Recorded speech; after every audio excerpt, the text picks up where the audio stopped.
Shalom saudaraku yang terkasih dalam Tuhan Yesus Kristus. Kembali lagi kita berjumpa dalam program Renungan Harian Gereja Masehi Injili di Minahasa edisi 3 Juli 2023. Sungguh kita bersyukur kepada Tuhan Yesus Kristus karena Ia masih mengizinkan kita untuk ada sebagaimana kita ada saat ini, menapaki hari baru yang Ia berikan untuk kita. Maka dari itu, mari kita yakin dan percaya bahwa Tuhan selalu punya cara dan ada berbagai cara untuk menolong kita dalam kita menjalankan hari-hari hidup yang Dia berikan. Mari kita awali hari ini dengan pujian dan doa.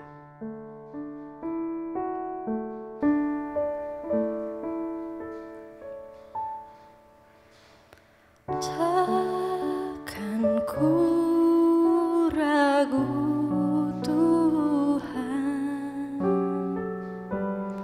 janji-Mu yang menghidupkanku, hanya padamu Tuhan ku berseru dan mataku tertuju padamu.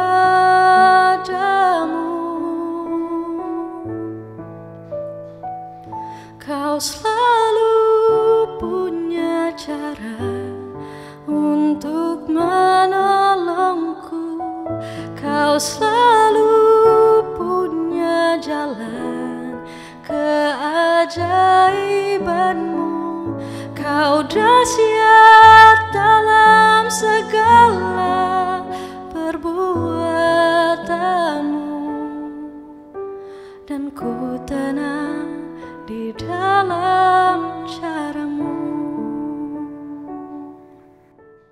Saudara yang terkasih dalam Tuhan Yesus Kristus, kita akan selalu mendapatkan dan akan selalu menemukan ketenangan itu hanya di dalam Tuhan.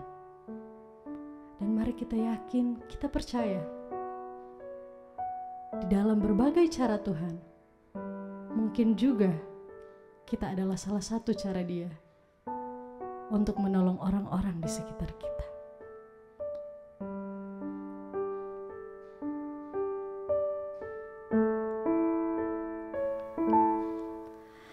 Takkan ku ragu Tuhan, janji-Mu yang menghidupkanku, hanya padamu Tuhan ku berseru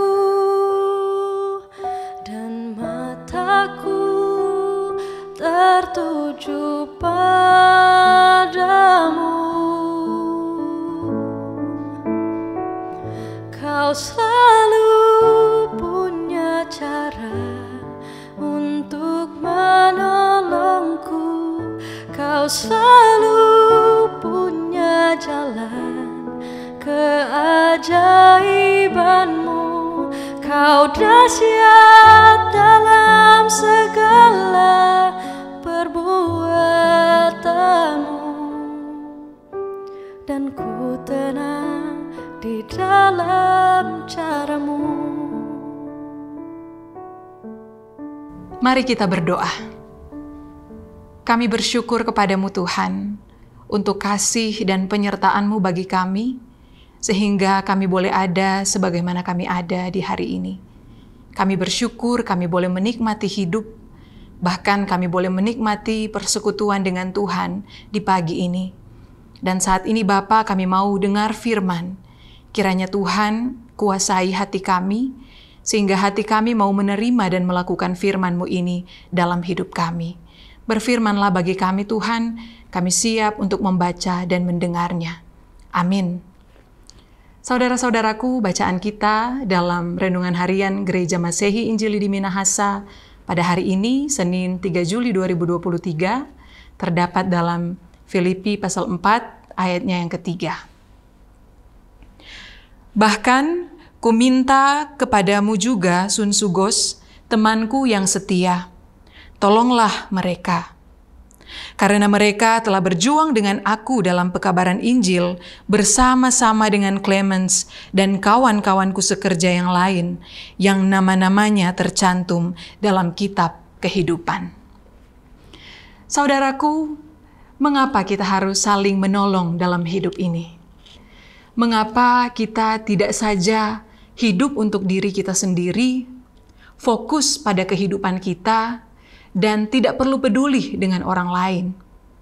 Apakah karena kita adalah makhluk sosial yang saling membutuhkan? Apakah karena kita supaya kita menjadi orang baik? Atau apakah supaya kita dapat membangun suatu kehidupan yang harmonis?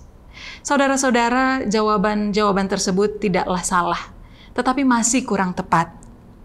Karena alasan kita hidup saling menolong yang utama dan yang pertama adalah karena saling menolong adalah perintah Tuhan Yesus Kristus.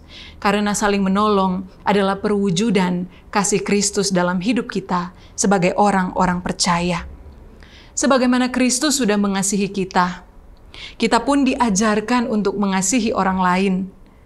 Jadi dasar atau ukuran kita saling menolong bukanlah diri kita sendiri. Bukanlah supaya kita menjadi orang baik, supaya kita terlihat baik. Tetapi ukuran supaya Tuhan Yesus dimuliakan melalui kehidupan kita. Ukurannya adalah Kristus. Karena iman Kristen tidak hanya sekadar berbicara tentang moralitas, tentang bagaimana kita dapat hidup baik, menjadi orang yang lebih baik, dan menjadi orang sopan dan lain sebagainya. Tetapi iman Kristen berbicara tentang kita berelasi secara benar dengan Tuhan. Kalau kita punya relasi yang benar dengan Tuhan, kalau kita punya relasi yang baik dengan Tuhan, maka relasi kita dengan sesama pun baik. Kalau kita punya relasi yang benar dengan Tuhan, maka hati nurani kita akan sadar dan peka untuk menolong orang lain dalam kehidupan ini.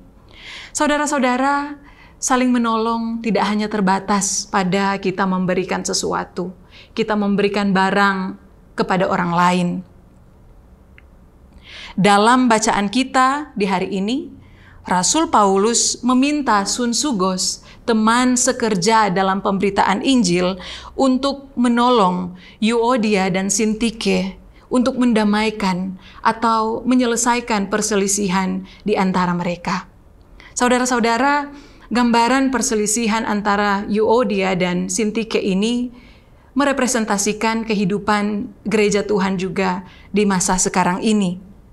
Dalam pelayanan dan kerja pemberitaan Injil, tidak dapat dipungkiri bahwa di antara sesama pelayan ataupun di antara anggota jemaat sering terjadi perselisihan karena perbedaan pendapat, perbedaan pikiran, perbedaan pandangan dalam pelayanan.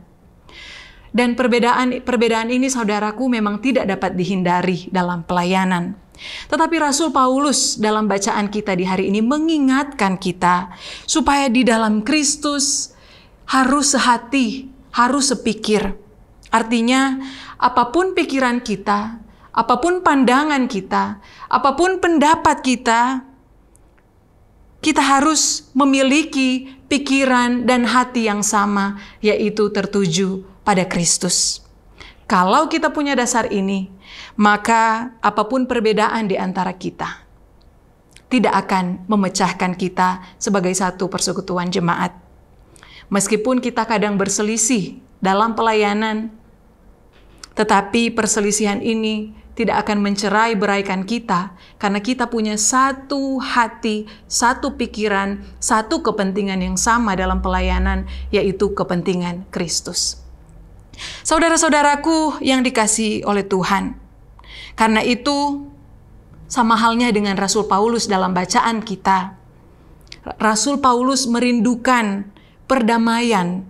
Dia menasihatkan teman-teman sekerjanya supaya mereka sehati, sepikir, meminta bantuan orang lain untuk mendamaikan mereka.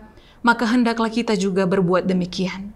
Sebagai orang-orang yang hidup di dalam Tuhan, kalau kita menemui keadaan-keadaan seperti ini, marilah kita hendaklah saling menolong. Kita saling mendamaikan. Kita menolong orang-orang di sekitar kita yang berselisih supaya ada kedamaian di antara mereka, bukan sebaliknya. Kita memperkeruh keadaan, kita memihak sehingga menimbulkan konflik yang lebih besar. Saudara-saudara, saling menolong yang dikehendaki Tuhan Yesus Kristus didasarkan pada kasih Kristus. Sebagaimana kasih Kristus memungkinkan kita menikmati kasih dan kebaikannya, menikmati pertolongan dan kemurahannya, hendaklah kita juga mewujudkan kasih Kristus itu, kasih Kristus yang kita sudah nikmati dengan memberi pertolongan kepada orang lain. Semoga Tuhan kita menolong kita semua untuk saling menolong dalam hidup ini. Amin. Mari kita berdoa.